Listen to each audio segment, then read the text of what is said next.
जनता की आवाज।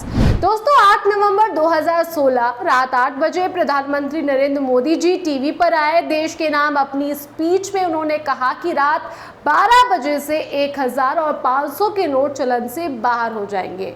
उनके एक ऐलान से अफरा तफरी मच गई, देश की जनता घबरा गई। तब मोदी जी ने कहा कि हम काला धन वापस लाएंगे, नोटबंदी से आतंकवाद नक्सलवाद खत्म होगा।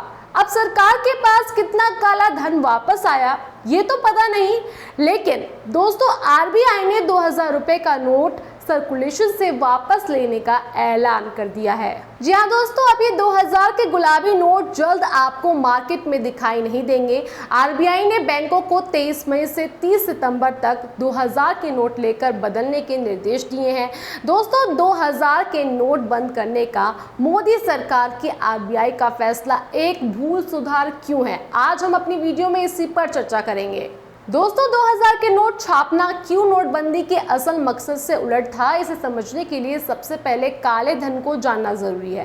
पहली बात तो ये कि काला धन हमेशा नोटों के रूप में नहीं होता। ये सोना चांदी, जमीन जायदाद या किसी बेशकीमती वस्तु के रूप में होती है। मोटे तौर पर काला धन ऐसी कमाई होती है जिस पर टैक्स नहीं चुकाया जाता। मान लीजिए कि अगर किसी रिश्वतखोर अफसर ने किसी शख्स से रिश्वत ली, आमतौर पर वो रिश्वत करेंसी नोटों के रूप में लेगा, लेकिन हो सकता है कि वो सोने के रूप में रिश्वत ले। दोस्तों इसी तरह अगर किसी बेईमान कारोबारी की बात करें तो वो अगर सही कमाई का टैक्स देने की बजाय फर्जी बिलों के जरिए ज़्यादा खर्च दिखाकर कागजों में अपना मुनाफा कम दिखाए तो भी उसके पास हिसाब किताब से ज़्यादा पैसा होगा।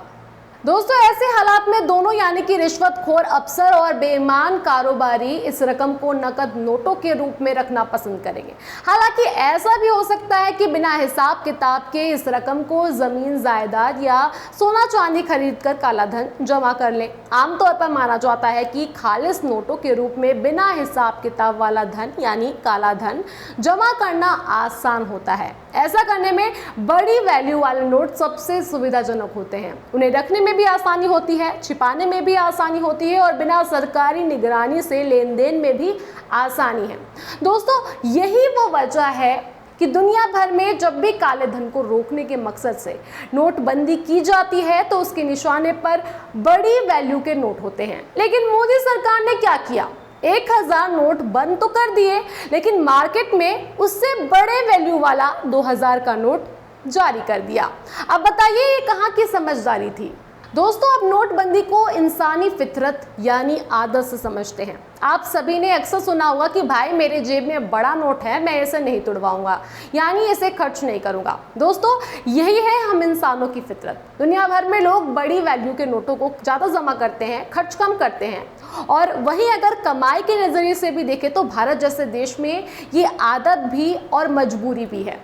देश के ज़्यादातर आबादी के पास खर्च करने के लिए बड़ी वैल्यू के नोटों की कमी होती है। दोस्तों आरबीआई का डेटा भी यही साबित करता है। वहीं भारत में कम वैल्यू वाले नोट यानी कि 5, 10, 20, 50 और 100 वाले नोट जो हैं वो खराब होने की दर 33% सालाना है। यानी हर साल छोटे वैल्यू के 1/3 नोट खराब हो जाते हैं। वहीं 500 रुपए के नोटों के मामले में ये दर 22% है।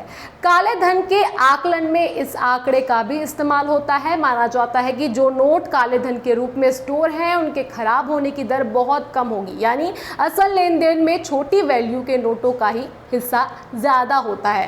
दोस्तों मोदी सरकार के नोटबंदी के बाद काले धन के सभी गणित फेल हो गए। 99.3% नोट बैंकों में जमा हो गए। सिर्फ करीब 10,720 करोड़ के नोट बैंकों में नहीं लौटे। नोटबंदी के बाद आरबीआई ने 2000 के नोट छापने की इसी गलती का भूल सुधार किया है। यानी दोस्तों आरबीआई को भी लगता है कि जल्दबाजी में मोदी सरकार का नोटबंदी करने का फैसला गलत था।